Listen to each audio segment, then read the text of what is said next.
força aí, né? 1 Reis, capítulo 17. Glória a Deus. Quem não conhece o Otávio é o filho adotivo do Daí. É, não é, Otávio? Isso aí. 1 Reis 17, versículo 1. Então Elias, o tisbita, os moradores de Gileade, disse a Acabe: vive o Senhor Deus de Israel, perante cuja face estou, que nestes anos nem orvalho nem chuva haverá, senão segundo a minha palavra.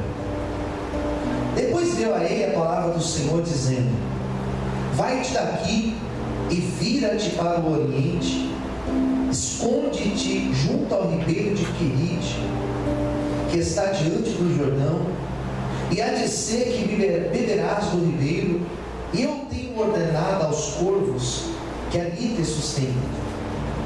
Depois fez conforme a palavra do Senhor, porque foi e habitou junto ao ribeiro de Querite, que está diante do Jordão. E os corvos lhe traziam pão e carne pela manhã, como também pão e carne à noite, e bebia do ribeiro. Sucedeu que, passados dias, o ribeiro se secou, porque não tinha havido chuva na terra. Então veio a ele a palavra do Senhor, dizendo: levanta-te, vai a Sarepta, que é de Sidom, e habita ali, e eis que ordenei ali uma mulher viúva que te sustente. Então ele se levantou e se foi a Sarepta. Chegando à porta da cidade, estava ali uma mulher viúva apanhando lenha. E ele a chamou e disse: trazei-me, peço-te uma vasilha, um pouco de água, para que beba. Indo ela buscar, ele a chamou e disse: trazei-me agora também um bocado de pão na tua mão. Porém ela disse: vive o Senhor teu Deus, nem um bolo tenho, senão somente um punhado de farinha numa panela, um pouco de azeite numa botija. Vês aqui, eu apanhei 2 cavalos e vou prepará-lo para mim, para o meu filho, para que comamos e morramos. Elias lhe disse: não temas, vai, faz conforme a tua palavra, porém faz isso primeiro para mim, um bolo pequeno, trazendo para fora, depois farás para ti e para o teu filho. Que assim diz o Senhor Deus de Israel: a farinha da panela não se acabará, e o azeite da botija não faltará, até ao dia em que o Senhor dê chuva sobre a terra. Foi ela e fez conforme a palavra de Elias, assim comeu ela e ele e a sua casa muitos dias. A igreja diga amém. Vamos lá, feche os seus olhos. Senhor, fala conosco na noite de hoje, pela palavra agora lida.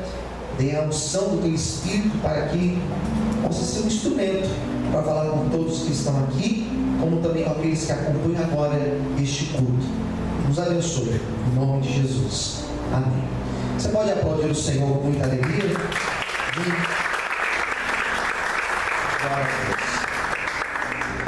Geralmente, quando eu falo desses textos, eu leio um deles. Geralmente eu falo ou do primeiro texto, primeiro trecho, que vai do versículo 1 ao 7, ou então eu faço a leitura dos demais versículos e falo apenas dos demais, que é do versículo 8 e geralmente vou até o 16. São 2 milagres aqui citados, 2 milagres que aconteceram na vida do mesmo profeta, o profeta Elias. Elias, ele é o maior profeta que Israel teve. Quando se fala de um profeta reconhecido em Israel, o primeiro nome que é lembrado é esse nome aqui, Elias. Elias foi um profeta que ele teve uma intimidade com Deus muito grande.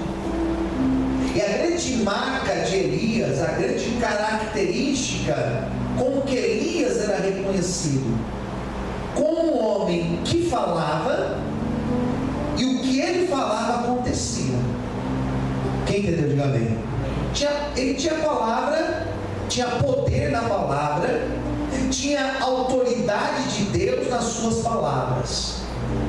Ele era um homem que aquilo que ele dizia acontecia. Era um nível de intimidade com Deus a tal ponto que algumas coisas que ele disse não foram coisas que Deus falou, foram coisas que ele falou. Hoje em dia se usa muito a expressão que nós temos que determinar algumas coisas. Você já deve ter ouvido alguém dizer: determina a tua vitória, determina a tua bênção, determina no seu que lá, determina na vida do seu irmão, profetiza na vida do seu irmão. Talvez você já ouviu essa expressão. Vai lá e profetiza, vai lá e determina. E quantas coisas nós já determinamos e de fato aconteceram, e outras não. Algumas outras nós falamos, determinamos, e parece que nós não demos muito certo. Elias era um homem que aquilo que ele falava, a impressão que dá é que tudo aquilo que ele falava, Deus gabaritava, Deus assinava, Deus dizia: eu vou cumprir, porque está de acordo com o meu coração. Então percebe que Elias, aqui no capítulo 17, uma breve explicação. Elias, ele era um profeta na época de um rei chamado Acabe, um rei que estava desviado da presença de Deus, um rei que de fato estava longe de Deus, dos propósitos de Deus. Ele se casa com uma mulher chamada Jezabel, que era de um outro povo, que tinha outros deuses, outros costumes. E quando ela vem para junto com Elias, ou para junto com Acabe, para governar, Acabe adota os deuses dela. Os deuses dela passaram a ser os deuses da adoração de Acabe. Acabe abre mão de Deus por causa dos deuses da sua mulher.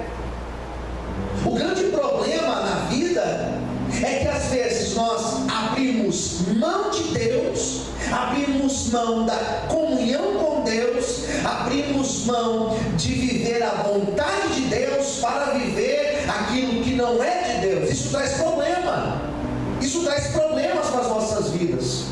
Porque Acabe, quando ele sai da presença de Deus, ele então se converte aos deuses de Jezabel. Ele estava dizendo o quê? Deus não é mais importante para mim, agora eu tenho outras coisas mais importantes.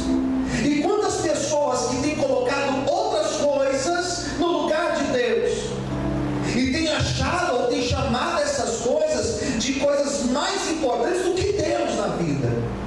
Então diz a Bíblia que Elias, ele dá uma palavra de repreensão, ele corrige Acabe, e Acabe, ao invés de ser humilde, ao invés dele abaixar e se reconhecer, abaixar a cabeça e reconhecer, ele se torna mais duro a palavra de Deus, a palavra de Elias. E todas as vezes que um homem ou que a mulher se endurece perante a palavra de Deus, ele sofre consequências terríveis na sua vida. Quem está entendendo, diga amém. É melhor obedecer do que sacrificar, e não obedece. Então diz a Bíblia que Elias falou: conforme a minha palavra, versículo 1, segundo a minha palavra, não vai chover mais. Nesses próximos dias, ou melhor, nesses próximos anos, não vai ter chuva na terra. Primeira coisa que eu percebo é que aquilo que ele falou aconteceu. Vamos dizer isso? Escolha alguém perto de você, diga para essa pessoa: cuidado com as suas palavras, porque há poder nas tuas palavras. Ele falou assim: não vai ter chuva. Será? Será? Não vai ter chuva. A história diz que foram 3 anos mais 6 meses que não choveu. Como que vive? Como que consegue viver sem chuva? Como que come sem chuva? Como que planta sem chuva? Como que colhe sem chuva? Quem está entendendo a palavra, diga amém. Como que a gente faz sem chuva? Foram 3 anos e meio em que a palavra da boca do profeta aconteceu de fato. Foram 3 anos e meio que Deus falou assim: eu vou cumprir, eu vou honrar a palavra que ele declarou, eu vou cumprir a promessa, eu vou cumprir aquilo que ele abriu a boca e profetizou, eu vou honrar as palavras de Elias, eu vou assinar aqui a vitória, porque Elias profetizou. Eu quero hoje liberar sobre a tua vida que aquilo que você profetizou, Deus também vai cumprir, porque é o mesmo Deus de Elias. Você pode aplaudir o Senhor e glorificar a Deus por isso. Mais fortes palmas, amém, queridos? Daí o céu pronto, secou. Deus fechou a torneira do céu, não vai chover. A terra começa a secar, a plantação começa a secar, o solo começa a rachar, não tinha mais nada, irmãos, para comer. 3 anos e 6 meses. A Bíblia vai falar que durante esse período, não sei quanto tempo depois, Deus olhou para Elias e Deus falou com Elias.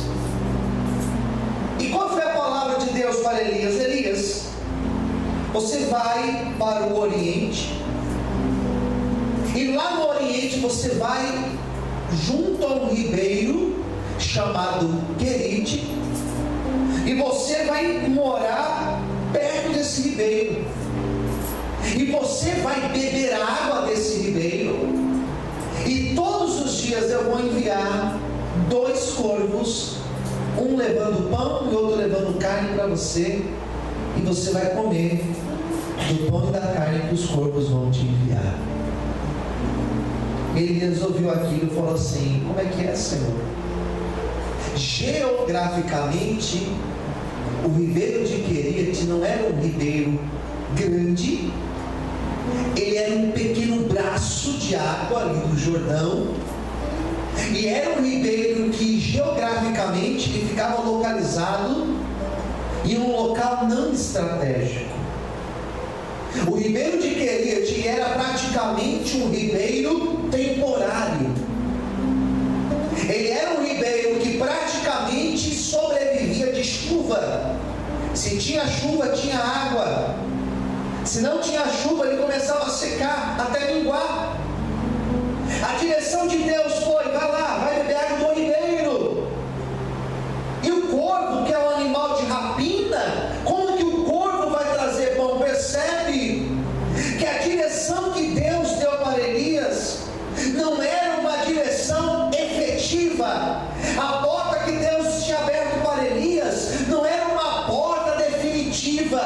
Aquilo que Deus tinha preparado para Elias, eu chamo de porta de escape. Era algo provisório, era algo temporário. Sabe que eu glorifico a Deus? Que Deus, Ele sempre abre uma porta de escape para os seus filhos. Deus não nos deixa desamparados. Deus não vai deixar você desamparado ou você desamparada.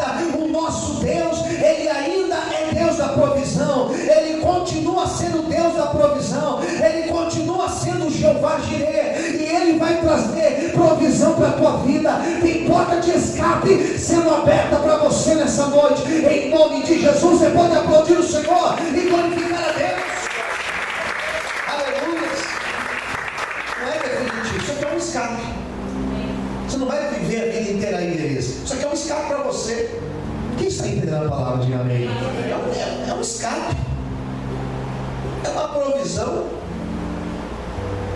é aquela oportunidade. Olha, segunda vez que eu falo oportunidade nos últimos dias, hein? Domingo eu falei. É uma oportunidade que Deus abre.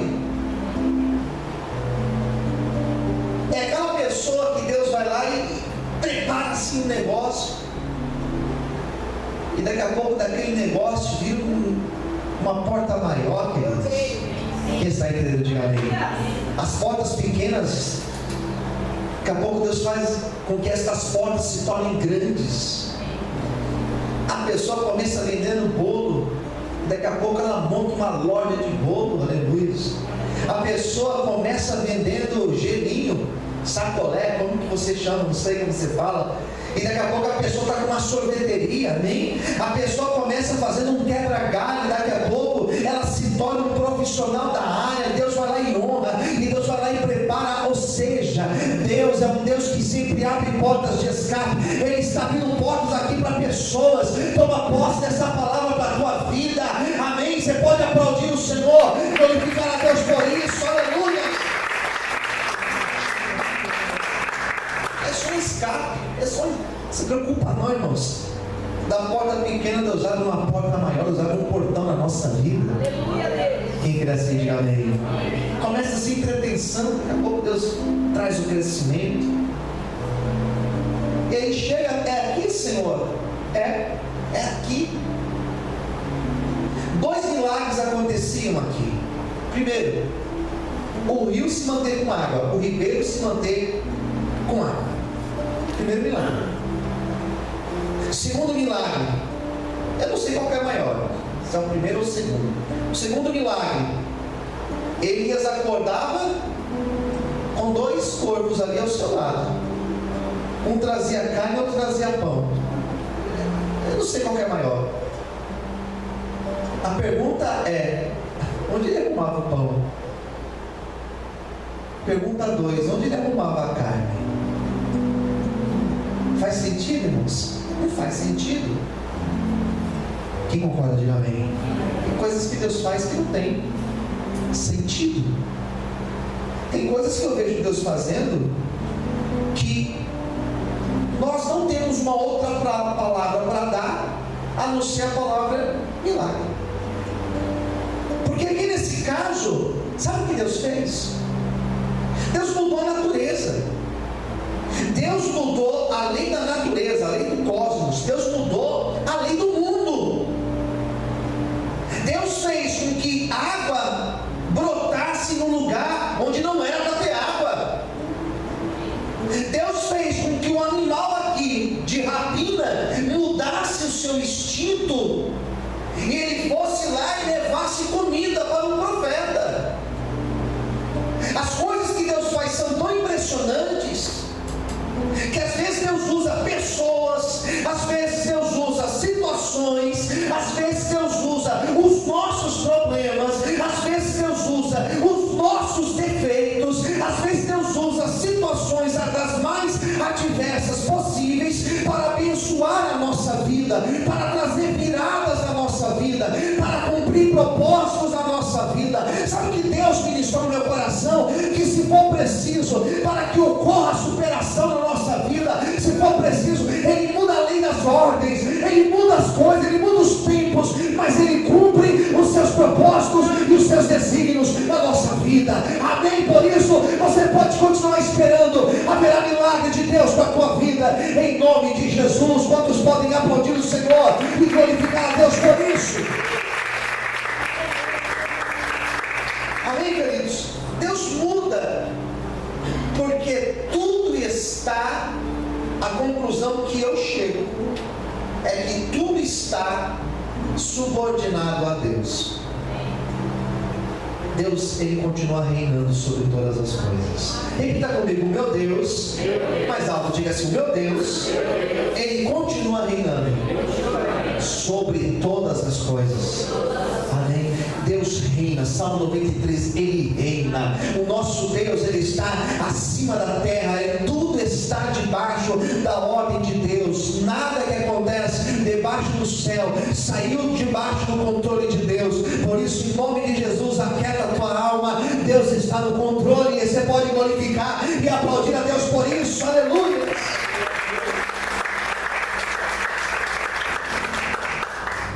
Ele acordava, tinha água, mas já era para ter secado, mas tem água. Ele acordava, estava lá o corvo, estava lá o outro corvo. Imagina que ele olhava e dava risada. Isso aqui é coisa de Deus. E teve um dia que Elias começou a entender que quando você está na direção de Deus,